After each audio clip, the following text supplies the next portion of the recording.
La grande barrière de corail est-elle vraiment en danger? Dans cette vidéo, nous allons parler des différentes menaces, conséquences et solutions que rencontre la grande barrière de corail. Nous allons maintenant voir ce qu'est la grande barrière de corail. Voici le plan de la vidéo. Nous commencerons par la localisation et la définition. Ensuite, nous vous expliquerons ce qu'est le corail pour que vous compreniez mieux d'où elle vient. Nous inclurons une synthèse de l'historique, nous poursuivrons avec les causes, les conséquences et les solutions, et nous finirons par une conclusion. On peut commencer par la localiser et la définir. Elle se situe au nord-est de l'Australie, plus précisément au large des côtes du Queensland. Il s'agit du plus grand système corallien du monde. Elle s'étale sur 2000 km de longueur et elle couvre une surface de 348 000 km². Elle est aussi visible depuis l'espace. Maintenant, soyons plus précis. Qu'est-ce que le corail?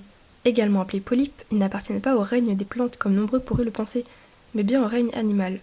Ces petits animaux ont pour rôle de construire des récifs depuis environ 200 millions d'années. Ils servent de refuge et d'alimentation pour les autres espèces marines.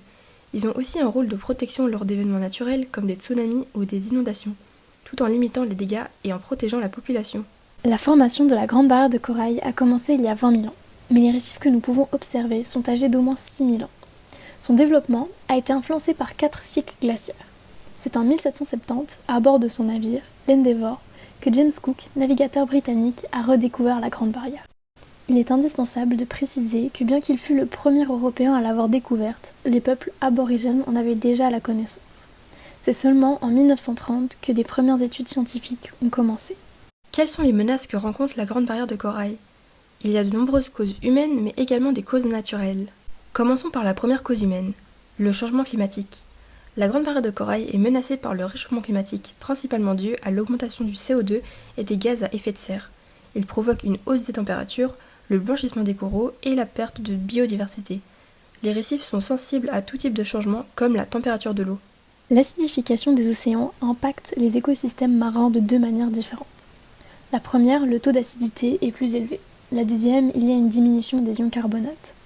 Des espèces telles que les coraux, les huîtres ou encore les crabes ont besoin des ions carbonates pour leurs coquilles et leurs squelettes. C'est une première dans l'histoire géologique, que les océans soient devenus autant acides aussi rapidement. Les océans ont toujours eu l'habitude d'absorber et de rejeter le dioxyde de carbone, mais cela prend du temps. Plus la quantité de dioxyde de carbone est grande, plus le temps d'absorption et de rejet est long. L'absorption du CO2 dans l'océan est une bonne chose pour l'atmosphère, qui sans cela se serait encore plus chauffée qu'actuellement. Malheureusement, cela impacte très négativement les océans, qui en souffrent beaucoup. C'est l'homme qui est en raison de ce changement de rapidité, et cela commence lors de la révolution industrielle. La deuxième cause humaine est la pêche non durable. Elle comprend le chalutage et la pêche au cyanure. Le chalutage est à notre époque la technique de pêche la plus destructrice. En effet, le chalut, qui est le filet, ramasse tout ce qui entrave son chemin. C'est-à-dire que toute autre espèce peut se retrouver prise au piège. Les espèces concernées mourront puisqu'elles ne seront pas sélectionnées une fois sur le bateau. Ensuite, la pêche au cyanure consiste à utiliser une préparation de cyanure, un composé chimique pour capturer les poissons vivants. Malheureusement, elle n'impacte pas uniquement les poissons visés, mais aussi les autres organismes environnants. Comme autre menace, nous avons le tourisme, qui lui aussi détériore la grande barrière de corail. Elle est connue pour ses expériences touristiques uniques.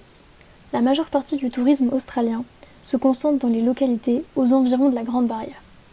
Le tourisme a inévitablement amené à une urbanisation qui est désastreuse pour les récifs, comme les hôtels par exemple.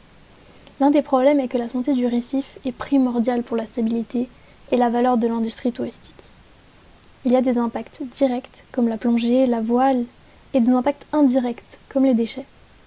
Aussi, les touristes mal informés peuvent détériorer les récifs sans s'en rendre compte. Une autre conséquence humaine est l'utilisation de la crème solaire. Les produits chimiques contenus dans la crème solaire sont néfastes pour les coraux. Environ 14 000 tonnes de crème solaire se déversent annuellement dans les océans. En allant se baigner après avoir appliqué de la crème solaire, les produits nocifs comme l'oxybenzone qui sert à la protection UV se répandent dans l'eau. Ces derniers impactent la croissance et la reproduction des coraux. Même en prenant une simple douche, les produits nocifs s'écoulent de notre corps et finissent dans l'océan en passant par les canalisations. L'Acanthaster, surnommée couronne d'épines, est une étoile de mer et espèce du Pacifique qui représente une menace pour la grande barrière de corail. Cela fait au moins depuis 8000 ans que l'Acanthaster a pris place dans les récifs de la grande barrière de corail. Un Acanthaster à lui seul est capable d'ingérer jusqu'à 12 mètres carrés de corail par an. En petit nombre, ils ne sont pas dangereux. Mais lorsqu'ils sont plus nombreux, ils dévorent jusqu'à 90% des coraux d'un récif. Il n'est malheureusement pas possible de disséquer les acanthastères pour les tuer, car elles sont capables de se reconstituer en seulement quelques semaines lorsqu'ils ont atteint l'âge adulte. Ce qui le rend redoutable est le fait qu'ils puissent résister aux chaleurs extrêmes, alors que les coraux, eux, en meurent. Maintenant, passons aux conséquences. Il y a les conséquences locales et internationales. La première conséquence locale est la biodiversité. Comme expliqué précédemment, la Grande Barrière de Corail est le plus grand écosystème au monde, du fait que 30% de celle-ci se situe dans les récifs. Par l'augmentation de la température des océans, le taux de mortalité des coraux augmente. Étant donné que les coraux sont des animaux sensibles aux variations de température, ils peuvent subir un stress interne qui produira un blanchissement. En effet, les coraux fournissent aux nombreuses espèces un abri, des lieux de ponte et de reproduction. Les espèces marines sont alors condamnées à migrer. Une deuxième conséquence importante est le blanchissement des coraux. Il peut se caractériser par un stress engendré par un changement de salinité, de température ou de lumière, qui produit une expulsion des algues symbiotiques. Dans des cas extrêmes, il peut entraîner la mort d'un corail ou d'une colonie entière. Les coraux actuels deviennent plus fragiles, mais contrairement à ce que nous pouvons penser, ce phénomène peut être réversible si les paramètres modifiés reviennent à la normale. Il y a également des conséquences pour les humains. Une perte de ressources est visible lors des pêches due à la raréfaction des espèces marines. Par conséquent, l'accessibilité alimentaire s'amoindrit. Il s'agit donc d'une complication pour les locaux car la diversité alimentaire est restreinte. En réalité, le plus préoccupant pour l'humain provient du manque de sécurité des côtes. Dans le cas où les récifs disparaîtraient, les rivages seraient soumis aux changements climatiques, météorologiques, aux catastrophes naturelles et à la houle. Les côtes, elles, seraient détériorées et mettront en péril un grand nombre d'habitants côtiers. Grand nombre de touristes visitent les récifs pour leurs fascinantes couleurs, leur esthétique et les espèces marines. Mais étant de plus en plus endommagés par le blanchissement et le réchauffement climatique, le tourisme récifial est mis en danger. Et par conséquent, il crée une grande perte de revenus. Une autre problématique est la pénurie de poissons, utiles à la pêche et à la vente qui sont une grande source de revenus pour l'Australie. Les récifs sont importants pour l'économie locale car ils créent de nombreux emplois utiles pour le tourisme, comme l'hôtellerie, les guides touristiques, la restauration et tant d'autres. À présent, l'Australie consacre une majeure partie de ses revenus à la protection de la Grande Barrière. La Grande Barrière de Corail étant en danger, l'UNESCO depuis quelques années souhaiterait la classer en site en péril. Néanmoins, le gouvernement australien refuse cela en raison du risque de réduction de l'attrait touristique. Certains scientifiques s'opposent à l'avis du gouvernement australien. Selon eux, cette décision ne serait que bénéfique pour la Grande Barrière de Corail qui pourrait sensibiliser les habitants et à l'international. Passons aux solutions. La première solution est de réduire ses émissions de CO2.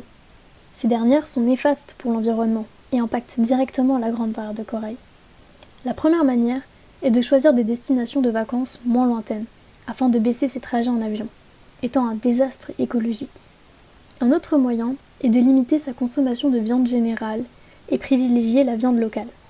Une manière bien connue pour éradiquer les acanthastères est de leur injecter une solution à base de vinaigre. Cela évite de polluer l'eau avec des produits chimiques qui seraient néfastes pour l'ensemble des espèces marines.